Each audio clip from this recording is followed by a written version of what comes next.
Tourist bus stand లో వేయడం జరిగింది, స్టార్ట్ చేశారు. మనుషులు ఇప్పటి నుంచే ఆల్రెడీ వర్క్ స్టార్టెడ్ అన్ని చోట్ల. ఒక 100 రెట్లు తీసుకోవాలంటే ఎంత అవుతుంది? ఎన్ని పెడతాం పండగకి? బయట ఇప్పుడు పోలీసు అడిగి కూడా అంతే. లేకుంటే లోపల అయినా భక్తులు తిరిగేటప్పుడు వద్దు, నేను మళ్ళీ వచ్చిన కనపడా కంప్లీట్ భక్తులు లేనప్పుడు కావాలంటే నైట్ 2 hours 3 hours మేము అందరూ పెడతాం లోపల. టెంప్లెట్స్ పెట్టుకుని ఏవి అందరికి ఉంటారు 12 దాకా 1 గంటలకు తీర్చుకో సమయం తప్ప ఏమైనా ఓపెన్ చేయడం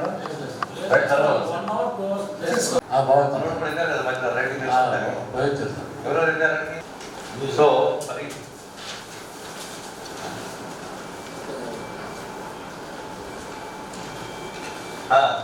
తర్వాత ఈ 15 నుండి ప్రత్యేక పూల అలంకరణని బయట కూడా పెడతాం. అదే ఇప్పుడు బయట పైన దిగుతారు కదా, అక్కడ కూడా 100 వరకు క్వశ్చన్ పెట్టుకుంటే ఎక్కువ రావాలని కోరుకుంటాం. లింగోద్భవానికి కూడా. తర్వాత స్టేషనరీ సంబంధించి పవర్ పోస్టర్ ఐడెంటిఫై చేసి పాస్వర్డ్ ఇచ్చాం. అది మనకి 15 లోపల అప్లికేషన్ పెట్టమని ఇచ్చాం. ప్రెస్లో ఈ కల్చరల్ ప్రోగ్రామ్ ఏదైనా చేస్తామంటే 15 లోపల మనకు అప్లై చేసుకోండి అని చెప్పి ఇచ్చాము ఆల్రెడీ. దానికి వచ్చి అన్ని స్క్రూటీ చేసి మేము ఈరోజు రేపట్లో ఈ ట్రస్ట్ బోర్డు మెంబర్స్ కూడా రాష్ట్ర వరకు అబ్జర్వ్ అయ్యారు. ఒక 4-5 కమిటీలుగా డివైడ్ చేసి డ్రాలా చేసి కల్చరల్ కమిటీ కూడా ఒక కమిటీలు ఇస్తాం మెంబర్లు కూడా. సో వాళ్ళు మీరు కూర్చొని ఆ ప్రోగ్రామ్స్ అంతా ఫైనలైజ్ చేసి అది జరిగేటప్పుడు కూడా కమిటీ మెంబర్స్ కూడా అక్కడ ఉంటారు. ఇది కల్చరల్ డయాస్ దగ్గర నుండి ఇంపార్టెంట్ జరిగినప్పుడు వాళ్ళ కొద్దిగా పూజల అనంతరం వచ్చు వేస్ట్ను ఎట్లా కొన్ని సంవత్సరాలు బాగా జరిగింది ఆ విషయాలు చెప్తారు. ఎందుకంటే మహాశివరాత్రి రోజు మేము వచ్చి 1వ గంటలో వచ్చినప్పుడు తిరిగి అదే గంటలో పంపించినారు. అది మాకు ఎంతో సంతోషం.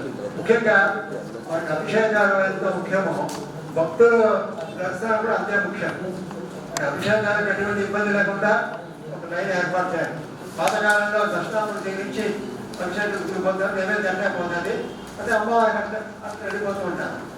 అది బాగుంది. మనం ఒక శివరాత్రి రోజు ఒకటే ఇబ్బంది, మిగతా రోజుల్లో ఎటువంటి ఇబ్బంది లేదు. తర్వాత శివరాత్రి రోజు సెక్యూరిటీ మామూలుగా వచ్చేదానికి పోవడానికి యాగశాల పూజకి ఇబ్బంది లేకుండా ఉండాలి. ఇబ్బంది లేదు, బాగా అది కూడా కొంచెం బాగా ఉంది. అవన్నీ బాగా చేసినారు. పోయినసారి అంతా అధికారులందరూ సహకరించినారు. ఈ సంవత్సరం కూడా దానికంటే ఎక్కువ బాగా చేయాలని కోరుకుంటున్నాను. బ్రహ్మాండంగా చేయాలనుకుంటున్నాం, బ్రహ్మాండంగా చేస్తాను కూడా. మీకు ఏ సమస్యలున్నా యువ గారికి నాకు తెలియజేయచ్చు. మనం ఈసారి ఎవరు ఎక్కడ తక్కువ కాదు ఎక్కువ కాదు, మనం పనిచేస్తాం. చాలా ఫెస్టివల్ బాగా చేయాలి. అందుకంటే ఏం లేదు, ఎక్కడ చిన్న పొరపాటు కూడా రాకూడదు, ఎక్కడ బయట నుంచి వచ్చిన వాళ్ళకి ఏ ఇబ్బంది కూడా రాకూడదు. ఓకేనా?